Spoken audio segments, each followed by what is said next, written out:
Welcome to The Explainer. Okay, today we are taking a seriously dynamic journey right into the corporate world.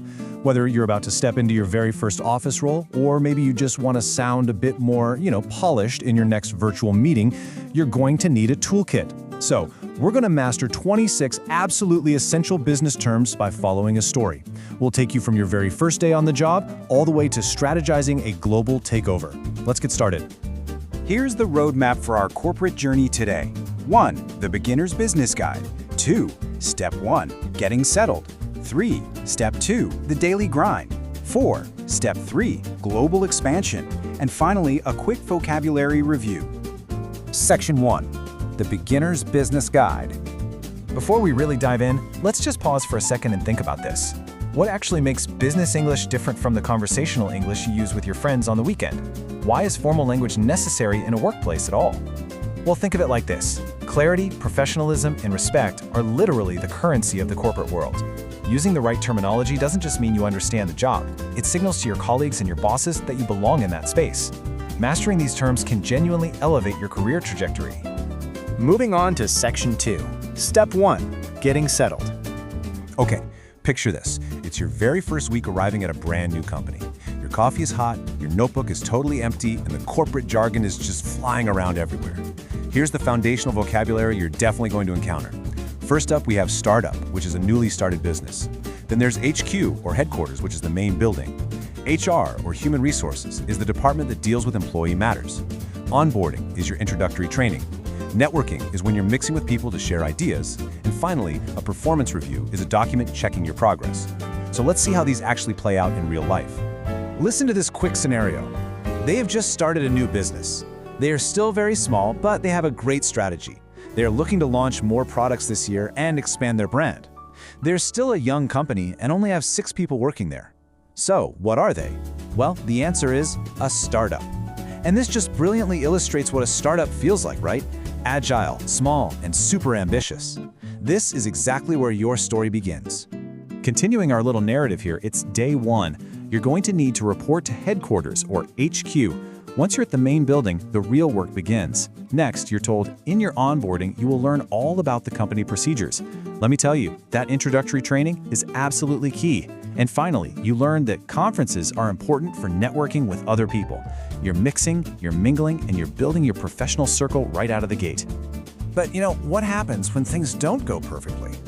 Imagine this. I have a colleague that makes inappropriate comments to me. I've told my manager, but he says it's not his job to get involved. What can I do? This highlights a difficult but very real workplace situation. The correct department to consult here is HR, or human resources. They're the dedicated part of the company that handles employee relations and matters exactly like this. All right, Section 3, Step 2, the Daily Grind. So, you've survived your first few weeks. Awesome. Let's fast forward a few months. You're now navigating everyday operations and financial tasks. Getting a grip on this operational vocabulary is crucial. An agenda is simply a list of matters to discuss. A budget is allocated money, and debts are, owed money. A deadline is when a task must be completed by. To expand is to grow, while to expedite means you need to speed things up. Freelance workers are those who don't have permanent contracts. To facilitate is to help make things easier. Revenue is total income, your brand is your product's image, and a webinar is an online conference. I know, that's a whole lot of words at once, so let's contextualize them. Let's see these terms in action by looking at a real, everyday corporate communication. It reads, after collecting the debts owed to the company, the finance department was able to put together the budget for the next 12 months. Upon review, this has allowed Big Company Ltd. to expand its workforce. These new employees will do freelance work in order to facilitate our in-house teams. The contracts for these workers must be expedited by HR in order to get them signed before the end of the year, which is when their deadline is. The number of new hires will be added to the agenda for next week's meeting. The crucial takeaway here is seeing how seamlessly all these words interact in just a single internal email. Now, a big part of your daily grind also involves communication and evaluation. For example, we were able to attend the webinar from home using our laptops. Online meetings are pretty much essential nowadays. Also, we are very proud of the brand that we have built. That is the image you project to the rest of the world. And to see exactly how you're contributing to that brand, well, Carmen did well in her performance review after her first month here. It's your official check-in on your progress. So, how does all this translate to financial success? Consider this sentence. Their department brought in 20% of the company's revenue. Revenue is the absolute lifeblood of the daily grind. It's the total income your hard work generates. And as a quick callback to an earlier term, remember that many startups struggle in their first year of business. But hey, thanks to your grasp of the daily grind, your company is thriving. Next up, Section 4. Step 3. Global expansion. Okay, we are escalating the stakes here. You aren't just a new employee anymore. You are actively helping the company strategize for international success. Here is your executive-level vocabulary. To invest means putting money in for a profit.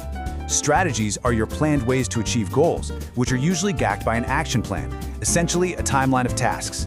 A multinational company is one that stretches across different countries. To diversify is to create variety.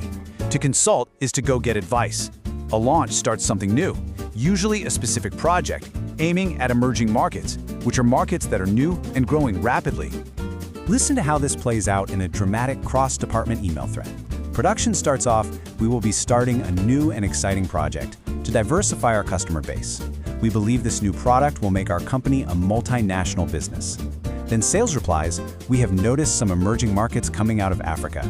We will consult with our contacts there. We will put this action plan together immediately. And finally, production concludes, we will also start putting some strategies in place. This launch must be successful in order to secure further investment. Look at that. You've literally just orchestrated a global expansion using high-level corporate vocabulary.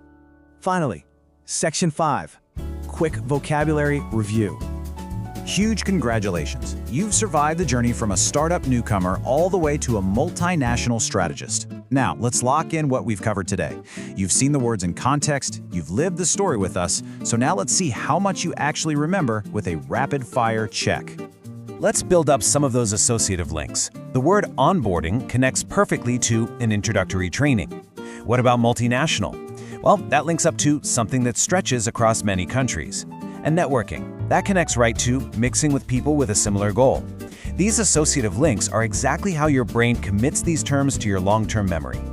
How about a quick scenario? Let's say we need a photographer for our marketing team. We don't need them every day. Therefore, we can't give them a full-time contract. What can we do? Is it HR, freelance, or networking? If you said freelance, you are spot on. A freelance worker provides services without needing that permanent contract. Let's try another one, a fill in the blank. On today's blank, we will be discussing the project updates. The options are budget, agenda, freelance, or revenue.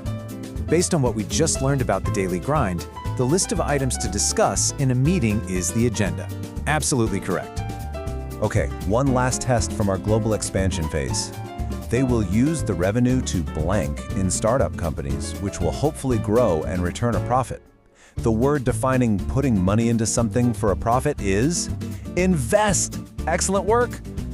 And just like that, we've reached the end of our beginner's survival guide. We've seen how these 26 terms perfectly interconnect to build a thriving business ecosystem, right from that very first onboarding session to securing major global investments. Now I'll leave you with a final thought to mull over. How will you invest in your communication next? Take this new vocabulary, bring it into your next meeting or your next email, and just watch how it opens doors for you. Thanks so much for joining me on The Explainer, and keep learning.